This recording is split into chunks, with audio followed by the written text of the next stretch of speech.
గాంధీ భవన్కు వచ్చేటటువంటి ప్రజల యొక్క విజ్ఞప్తులు విని ఆయా శాఖ అధిపతులకి, మంత్రులకి, ఆ జిల్లా కలెక్టర్లకి ఆ సమస్యల్ని నివేదించి ఆ సమస్యల పరిష్కారం కోసం గాంధీ భవన్కు వచ్చేటటువంటి ప్రజలందరికీ న్యాయం చేయాలనే కోరికతోటి అధ్యక్షుల వారు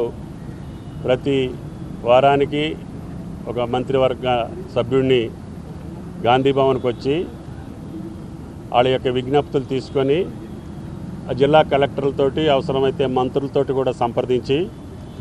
ఆ దీర్ఘకాలికంగా పెండింగ్లో ఉన్నటువంటి సామాన్యుల యొక్క, పేదల యొక్క, బడుగుల యొక్క, బలహీన వర్గాల యొక్క సమస్యలో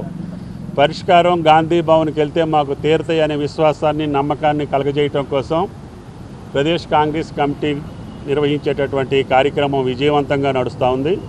తప్పకుండా వాళ్ళు ఇచ్చినటువంటి ప్రతి అప్లికేషను, నాకు వచ్చినటువంటి అన్నీ కూడా కడు పేద వర్గాల నుంచి వచ్చినాయి. పెన్షన్ కానీ, ఇందిరమ్మ ఇళ్ల కోసం కానీ, లేదు సుదీర్ఘకాలం ఉన్నటువంటి రెవెన్యూ సమస్యలు కానీ, వీటన్నిటిని కూడా జిల్లా కలెక్టర్లకు పంపించడం, ఆ కలెక్టర్తో నేరుగా మాట్లాడి వాటిని యాక్షన్ తీసుకొని రిపోర్ట్ కూడా గాంధీ భవన్కి పంపించమని చెప్పడం జరిగింది.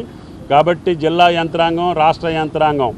గాంధీ భవన్ నుంచి వచ్చేటటువంటి ప్రతి అప్లికేషన్ను కూడా మీరు పర్సనల్గా స్క్రూటినీ చేసి సాధ్యాసాధ్యాలు పరిశీలించి అన్ని పేద వర్గాలకు సంబంధించినవి కాబట్టి ఈనాడు రేవంత్ రెడ్డి గారి ప్రభుత్వం ఈ స్కీములన్నిటికీ కూడా పథకాలను రూపొందించింది. కాబట్టి ఇందిరమ్మ ఇళ్ళు అడిగేవాళ్ళు కానీ, అర్హులైనటువంటి పేదవాళ్ళు అందరికీ ఇవ్వాలని, అదేవిధంగా పెన్షన్స్కి సంబంధించి, రేషన్ కార్డులకు సంబంధించి చిన్న సమస్యలే కానీ సుదీర్ఘకాలం గతంలో కాలేదు కాబట్టి పాపం పేదవాళ్ళు, వృద్ధులు, వికలాంగులు, ఆఖరికి బ్లైండ్ పీపుల్ కూడా వచ్చి గాంధీ భవన్లో ఆసరా అడిగే పరిస్థితి ఉంది. వాటన్నిటిని పరిష్కారం చేసే బాధ్యత రేవంత్ రెడ్డి గారి ప్రభుత్వంలో తప్పకుండా గాంధీ భవన్ నుంచి వచ్చేటటువంటి అన్ని అప్లికేషన్స్ని హయ్యెస్ట్ ప్రయారిటీ తీసుకొని ఈ యొక్క గాంధీ భవన్లో ప్రతి సమస్య పరిష్కారం అవుతుందనే విశ్వాసాన్ని రేవంత్ రెడ్డి గారి ప్రభుత్వం కల్పిస్తుందని చెప్పి విజ్ఞప్తి చేస్తున్నాను. Thank you.